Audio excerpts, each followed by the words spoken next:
Quand on parle de vampires, généralement vous pensez à des créatures à forme humaine, d'une pâleur déconcertante, aux longs canines acérés et aux yeux diaboliques. Moi quand je pense aux vampires, je pense à...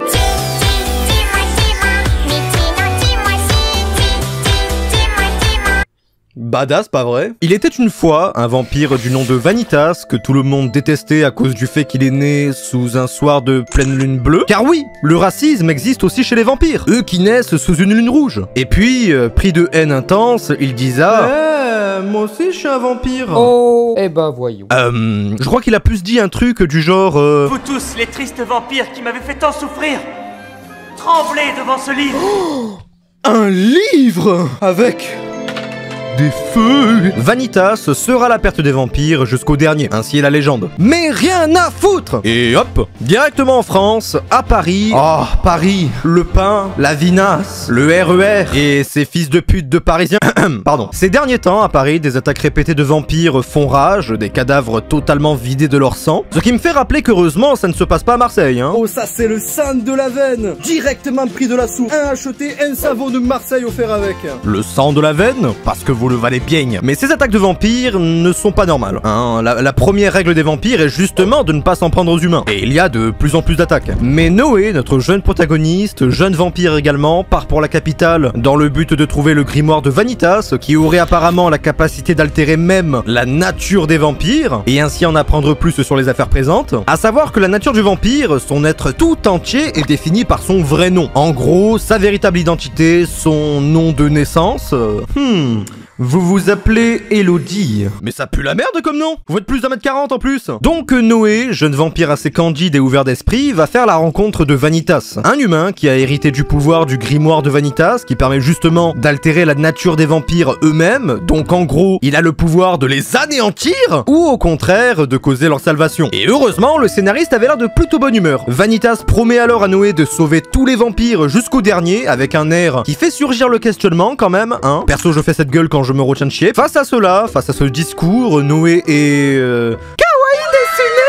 Waouh. Non, vous vous doutez, Noé décide d'accompagner Vanitas dans sa quête de salvation des vampires, et leur objectif personnel, leur aptitude tout contraire. Nous suivrons leurs péripéties grotesques dans la pénombre des soirs de Paris. Ça sera combat, action, mystère et fantaisie vampirique. Tout ce que je peux kiffer au final. Mais qu'est-ce qui peut nous faire plus kiffer que des vampires qui se foutent sur la gueule? Des vampires qui se foutent sur la gueule en France! En plus d'y être, il y a toute cette tonne d'inspiration française qui fait qu'on sait dans quel cadre on est. On a par exemple ces noms, Noé, Dominique, Nick tout simplement, Jeanne, Jean-Jacques, Auguste.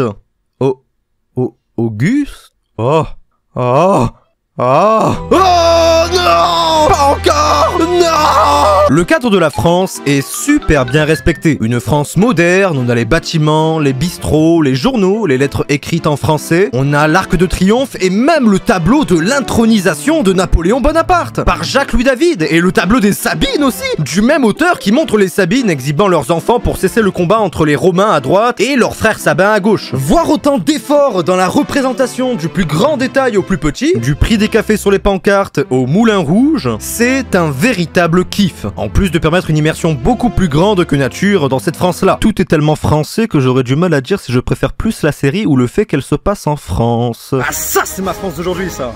Ah, sale fils de pute, pourquoi tu filmes? Eh, qu'est-ce que tu fais là? Eh, vas-y, viens ici, toi. Non. Eh, vas-y, non, où tu filmes? Où tu vas là? Reviens. Eh, où tu vas? Vous vous rendez compte quand même que l'animé décrit mieux la culture française que certains présidents disent inexistante. Soyez fiers d'être français. Et là, je vous parle premier degré. La conformité est ce qui rend cet anime puissant. Mais les personnages sont sûrement le meilleur moyen et la meilleure arme pour atteindre le spectateur. Noé n'avait aucune idée du mal qu'est la méconnaissance, du mal que subissait sa sœur à cause de son frère défunt. Il sait que pour arranger ce qu'il n'a pas pu arranger, il doit suivre Vanitas, comme sous le joug de la fatalité. Et ils vont plonger encore et encore dans l'abysse de ce monde cruel, découvrir les conspirations, les cas perdus, les vrais objectifs de chacun. Est-ce vraiment possible de raisonner tout le monde? Est-ce que la petite bourgeoisie de Noé arrivera à affronter le monde extérieur? Les personnages évoluent constamment en s'adaptant à la situation présente, remuant inexorablement leurs valeurs pour faire face. Chaque regard discret, vicieux, chaque échange est un moyen de remettre tout ce qu'on savait en cause. Qu'est-ce qui se passe avec l'arrêt de vampire? Rusven, Vanitas, Jeanne, Noé, Dominique Dominique de Sade, Lucas, c'est un putain de chat, je sais pas ce qu'il fait là. Mais dès le premier épisode, vous n'allez pas voir ça. Et franchement, c'est assez marrant. C'est atypique, c'est beau, rien que le premier épisode t'en met plein la vue, entre les plans d'action, les introductions stylées qui respirent le flow, la musique, le mystère, l'objectif qui est déjà là, car le livre vient directement à lui, et dès qu'il lui demande s'il veut le rejoindre, tout animé sauterait sur l'occasion, hein. Mais là, si tu réfléchis un peu, tout le monde dirait non. Bah là, c'est ce qu'il a fait, il ne se jette pas sur l'occasion, et ça, j'adore. Waouh. Mais c'est même plus un cul, là. C'est donc ça, la culture. Je suis vraiment un enfant en fait. En fait, c'est une plus grosse dinguerie que ce que vous pouvez penser. Et que, malgré les clichés protubérants des personnages que nous avons là, il n'en reste pas moins, attention au roulement de tambour, il n'en reste pas moins intelligent. Oui, je sais ce que vous allez me dire. Est-ce que c'est encore possible dans les animés de nos jours ?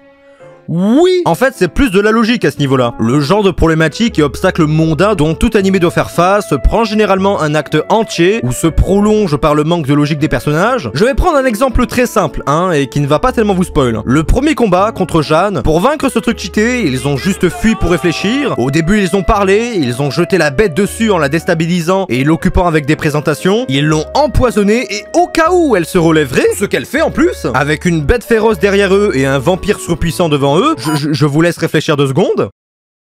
Ils ont pris le gosse en otage. Et j'adore encore plus, parce que je serais ce genre de gars. Genre juste, imaginez une seule seconde le même combat dans un animé où les clichés et la structure comportementale des personnages font que ça ne va pas être aussi simple qu'ici. Je pense avoir bien prouvé mon exemple, hein, et surtout à quel point c'est plaisant de voir ça, avec une petite dose d'humour des fois en plus. Les combats chorégraphiés d'explosions de couleurs, changement d'ambiance soudain et retournement de situation, le tout soulevé par une OST divine, ça augmente tellement la puissance du truc. Et l'idée également de faire un monde des vampires n'est pas du tout con non plus. Ça permet de logiquement expliquer le décalage entre le cadre si réaliste et l'intrigue si fantastique. Si toutes les choses sont à leur place, ça fait déjà plus sens. La construction du monde te permet déjà de te faire une idée de là où tu te trouves. Et avec les personnages et le temps qui passe, tu te familiarises avec le monde et sa construction. Qu'est-ce qu'un vampire au final? Quel est le vrai but de Vanitas? Son histoire? Est-ce que toutes les apparences se sont sauvées face à cette vérité? Non. Mais chaque événement, chaque échange, chaque moment de sociabilité et de storytelling sera un moyen pour nous d'avoir des réponses et tisser ce scénario si grand. La série sait très bien où elle nous emmène. Le temps ne va pas juste se zapper, les personnages ne vont pas juste faire le voyage rapide comme dans tout jeu vidéo. Nous les voyons courir, marcher, prendre le train vers l'objectif. Tu remarques ces personnages en fond dans le restaurant du début, tu remarques ces flashbacks du début qui t'annoncent la fin, tu remarques tous ces brillants bâtiments, monuments, fontaines purement françaises, tu remarques un fils de pute en train de parler et de faire que des répétitions. Coucou, c'est moi. La mélodie lourde et vibrante surplombée de souvenirs sombres exaltés par une voix qui nous susurre les événements passés. Je dois dire qu'en observant plusieurs scènes individuellement, je pourrais presque dire que c'est de l'art. La façon dont tout a été superposé, les événements visuels, auditifs, font que la scène devient marquante. Et donc, elle devient mémorable. Et ça, c'est le plus important, parce que tous les animés de nos jours se doivent au moins d'avoir des scènes dont on se souvient. Des scènes qui font des millions de vues sur YouTube, parce qu'elles nous ont tellement marqué qu'on veut bien les revoir une seconde fois. Par contre,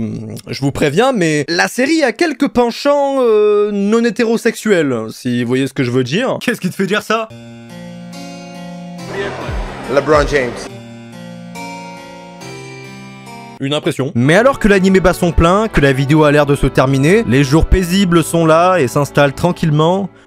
Juste pour être écrasé par un nouvel ennemi, un nouveau mystère qui semble impossible. L'église, les vampires, la bête du Gévaudan. Le truc qui me faisait pleurer petit parce que j'avais vu le pacte des loups. Oui, j'étais une salope, d'accord. J'avais même peur du clip Thriller de Michael Jackson, hein. Et alors, les mémoires de Vanitas sont ce qu'elles paraissent être. Un récit magique fantastique qui donne l'impression de condenser toutes les meilleures histoires de vampires en un conte français merveilleux. Je ne peux qu'avoir l'impression d'être là, d'avoir été là. L'animé nous fera suivre toute une variété impressionnante de personnages qui sauront nous surprendre. Et ça, c'est ce que j'aime chez eux, leur nature, leur façon d'être. Ils sont grotesques, grossiers, Vanitas le premier, qui est plus proche de l'anti-héros que du héros. Ils sont enfantins, se battent et résolvent des mystères avec un panel de personnages tel qu'on aura un vampire pacifique, une waifu aux gros bras et aux gros seins, miam, Rengoku, je sais pas ce qu'il fout là, un protagoniste de shoujo, une amie vampire d'enfance et un témoin de Jéhovah.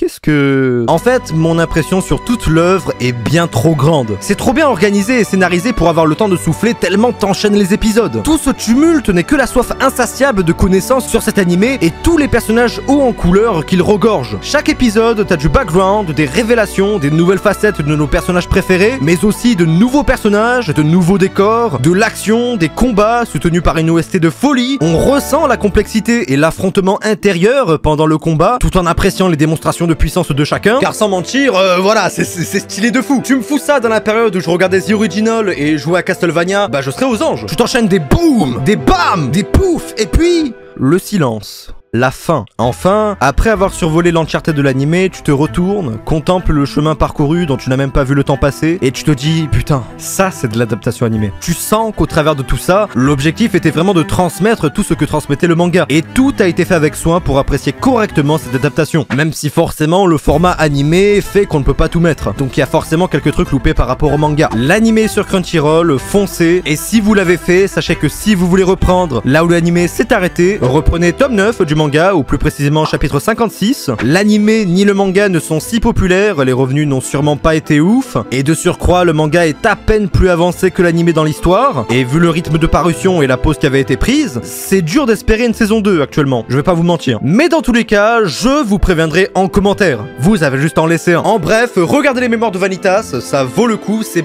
bien trop sous-coté pour ce que c'est. Si vous avez aimé cette vidéo, je vous invite à regarder celle-là, parce que bah, j'ai eu une sponsor sur celle-là, et vu que ça a fait, ils ne vont plus jamais me recontacter, sa mère la pute. Après, c'est si vous êtes d'humeur, hein, parce que dans tous les cas, c'était tout pour cette vidéo, j'espère qu'elle vous aura plu et qu'elle vous aura aidé. Si c'est le cas, n'hésitez pas à vous abonner, liker et partager, ça me ferait vraiment super plaisir. Et quant à moi, je vous dis à une prochaine vidéo, en attendant, portez-vous bien, ciao, bye.